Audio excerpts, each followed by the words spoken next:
Alors moi, je pense s'il y a trois choses à maintenir vraiment dans un état de vigilance, si je puis dire, fondamentale, radicale au sens étymologique du mot radical, c'est-à-dire à la racine, c'est de passer de siècles d'un discours de mépris à un discours et à une posture d'estime.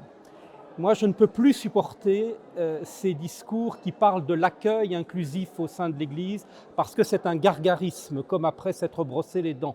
Et on recrache ça. Alors que l'estime, c'est beaucoup plus profond, beaucoup plus engageant, beaucoup plus... ça plonge les racines beaucoup plus profondément en nous et dans nos actes. Alors, on a eu des siècles de mépris, c'est-à-dire de méprise sur les personnes. Et retrouver profondément l'estime. Et l'estime, ça passe par quoi? C'est mon deuxième point. Ça passe par la rencontre. Tu ne peux pas estimer une personne, un groupe de personnes, une idée, une option politique, philosophique, que sais-je, si tu ne rencontres pas. Autrement dit, si tu ne grilles pas du temps. Parce que tu ne rencontres pas les gens dans l'immédiateté par un réseau social, aussi brillant soit-il, ou entre deux portes, ou sur le parvis d'une église. Il faut que tu prennes du temps pour ça. Alors c'est un engagement à gérer autrement le temps, le rapport au temps, et passer de l'immédiateté au temps que les Grecs appellent le temps kairos, passer du chronos au kairos, c'est-à-dire un temps intime, un temps profond, un temps qui laisse du temps à soi et à l'autre.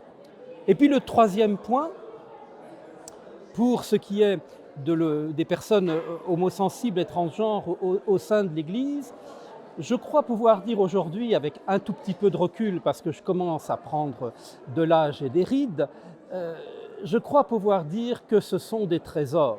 Et je ne le dis pas parce que je suis moi-même une personne homo, mais je le dis parce que j'ai suffisamment rencontré, je rencontre dans l'intergénérationnel, d'ailleurs, des jeunes, des moins jeunes, et je dis souvent, par exemple, pour les personnes transgenres, restons sur elles, que ce sont des personnes qui sont la pupille de mes yeux. Je ne peux pas voir sans elles. Je ne peux pas envisager de suivre de manière limpide et claire l'évangile de Jésus, le Christ, qui n'est pas un texte, mais qui est une personne, sans les personnes transgenres. Pourquoi? Parce qu'elles me déplacent, elles me font faire un pas de côté et surtout, fondamentalement, elles me disent « tu ne sais pas ». Et c'est ça le cœur de l'évangile. Le cœur de l'évangile, ce n'est pas de donner des réponses. Jésus n'a donné aucune réponse métaphysique, pas même sur la souffrance et son sens, pas même sur la mort qui est l'étape ultime de tout être vivant. Il a ouvert un chemin, une voie, d'ailleurs on appelait les premières communautés chrétiennes les adeptes de la voie. Il a ouvert une voie, un chemin sur lequel on va de commencement en commencement et où on ne sait pas, on ne comprend pas, on n'a pas de parole définitive sur rien, sur personne. Les personnes transgenres sont la pupille de mes yeux.